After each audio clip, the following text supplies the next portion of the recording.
Hi, my name is Mafs. Have you ever listened to Dark Side of the Moon by Pink Floyd?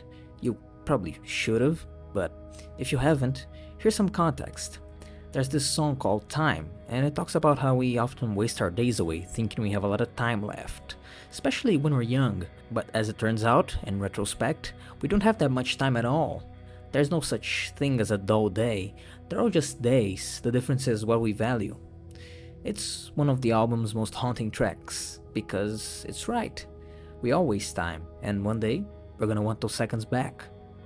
So point is, this song got me thinking about the past, the present, and the future. And it got me thinking about the constants of my life, And what does it mean to waste time? I played video games when I was a kid, I play them now, and I'll probably play them when I'm older. I don't need to play them, they're not productive. Are video games a waste of time?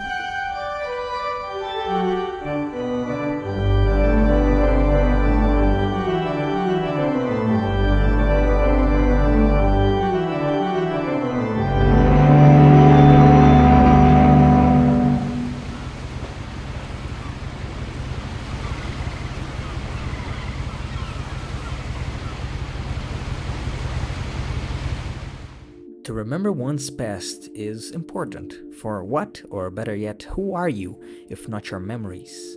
Your lived experiences shape your life. But it's weird. When recalling things from our childhood, a lot of memories just blur together. For all this memory talk, there's a lot I don't remember about my own life. And there's a lot I regret too. Questions I never asked, relationships I never formed, and answers I wish I had held closer to me. What Remains of Edith Finch poses an interesting idea.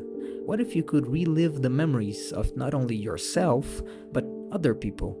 See the past basically as it was when it happened, and get sad over a demise you know is coming.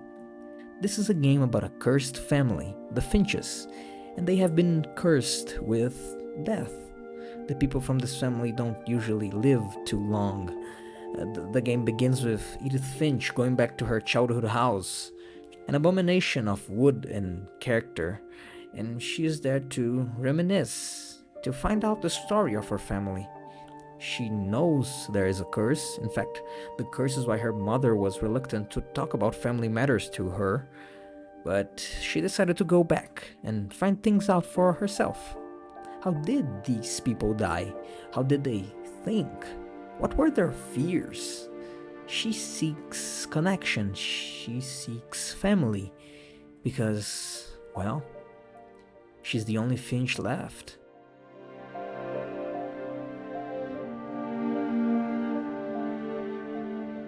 When we think of the past, it is often with an image of simpler times, comforting times, nostalgia.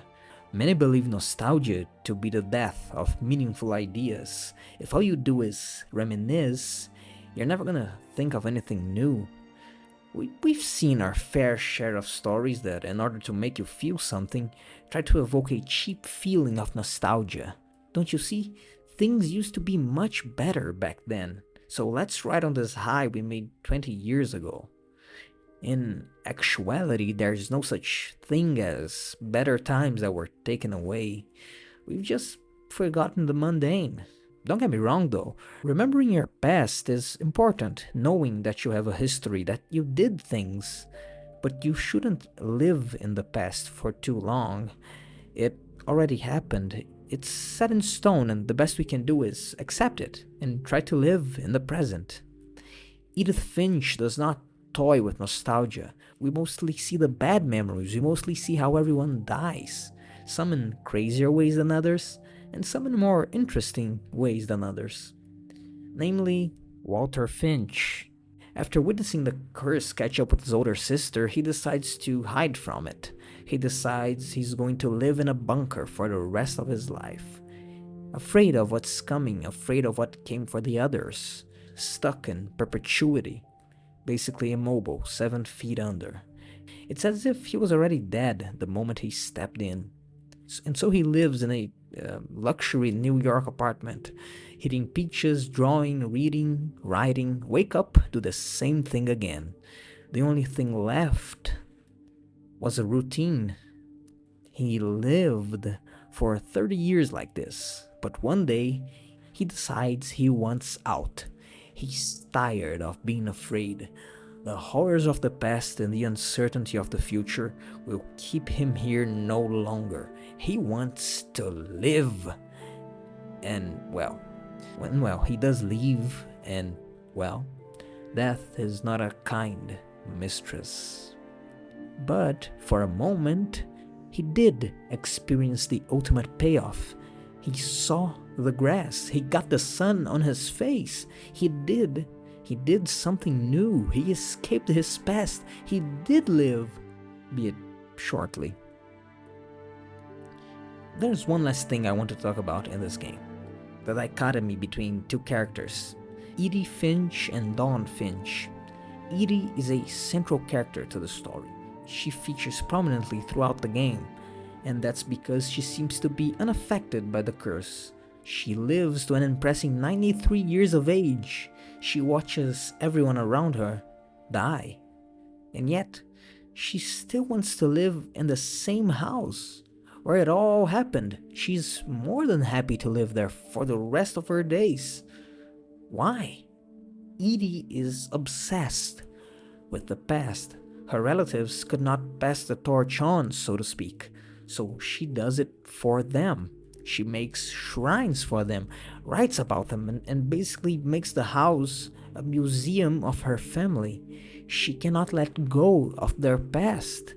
It's everything to her. There's a point in the game where you learn she refused to leave the house, even in the event of a natural disaster.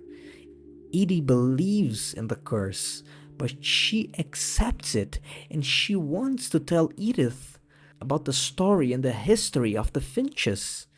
But Dawn Finch, the main character's mother, steps in.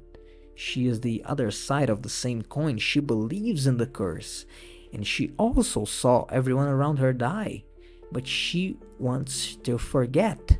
Living in this house is intoxicating to her. Dawn believes that the curse should be forgotten, that these stories should stay buried. She believes remembering the past and continuing to tell these tragic stories is what perpetuates the curse.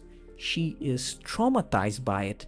She wants to forget, and rightfully so, but she refuses to accept things as they really are, as they really happened, that there might not even be a curse, that people die and you don't get to choose when. They're both foils to each other, and they're both not completely wrong. You have to be able to accept the past, but you also have to be able to let go of it.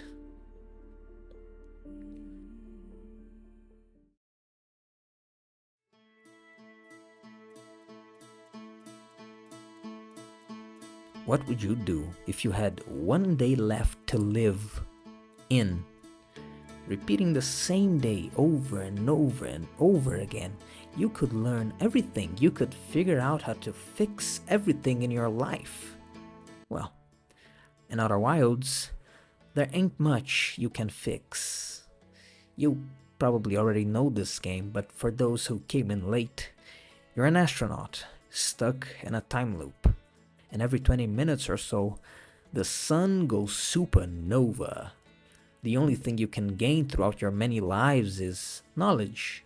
The game has no levels or unlocks or abilities. It's all just learning, reading, deciphering, and being stuck in a perpetual state of present.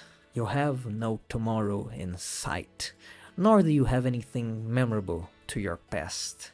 You have no tomorrow in sight, nor do you have anything memorable to your past.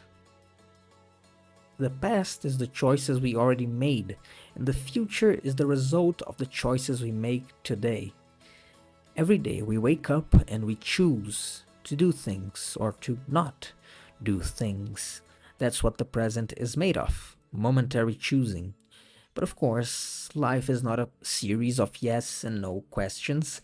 There are moments of inaction, and there are harder queries. There are things we have to take into consideration, and there are moments where we will not be able to choose for ourselves. In Outer Wilds, we are given a time slot of infinite time and a problem to solve. Given 20 infinite minutes, could you stop the sun from blowing up? The answer the game gives us is no, which is very interesting. You'd think our goal is to stop the sun from killing everyone, but you can't do it. There are choices we simply cannot make. Sometimes all we can do is look for something new and enjoy the ride. This is a feeling echoed throughout the game. Sometimes you have to stop and smell the pine trees around you and appreciate what you have and what you can do. And then, well, then look for something new, new choices to make, like trying to solve another mystery. Outer Wilds has one more big mystery in store for us. The Eye of the Universe. A message. A message was sent out into space. A message older than the universe itself. How could that be? What sent the message? With a new objective in mind, we discover that there is a bigger picture. The universe is dying. The stars are fading and exploding into beautiful color. But that doesn't matter. We have somewhere to be. And I would love to talk about it, but this ending means so much to me that I can't bring myself to spoil it to other people. That being said, there is something I would like to discuss. The ultimate message of Outer Wilds is be curious and don't be afraid to let go. We only truly live in the present, and we don't have much time at all. Seek to be active, to learn and to change. It can be very discomforting to tread new waters, but it's worth it. Sometimes I'm afraid that despite everything that happens, I'll keep being the same disappointment. But I realized I should let go of these convictions that I could never change. Because, well, that's what's been keeping me from being my better self. I didn't believe I could, so I didn't put effort into trying. As long as you can choose to be better, failure doesn't mean you couldn't do it. It means you couldn't do it yet. Let go of what is dragging you and take a look around sometimes. And to finish it off, I have a small story from a new indie game I played. The game is called If Found, and it follows the story of Cassio, a trans woman that recently came back to her hometown in Ireland. It's a really charming game. There are no gamey mechanics, to put it that way. The only thing you can do is erase, and the more you erase, the more you can read. What I'm interested in is towards the end of the game. The message of the end is that things are going to be okay. That's the big crux of the game. Yes, there are bad moments in life, really, really bad moments, but no matter what happens, things are going to be okay. And that's an alright message, but here's the thing. The game doesn't end there. There's an epilogue. And everything is different. So the question is, why? Why this? Why this epilogue? Well, after many years, we are done with erasing memories. The core mechanic of the game turns on itself, and now we start to write. New memories, new experiences, and we get to see how things went. Some badly, some good, mostly good. The true ending is like an addendum to the message of the game. Yes, in the grand script of life, things are going to be okay. But they're going to be different.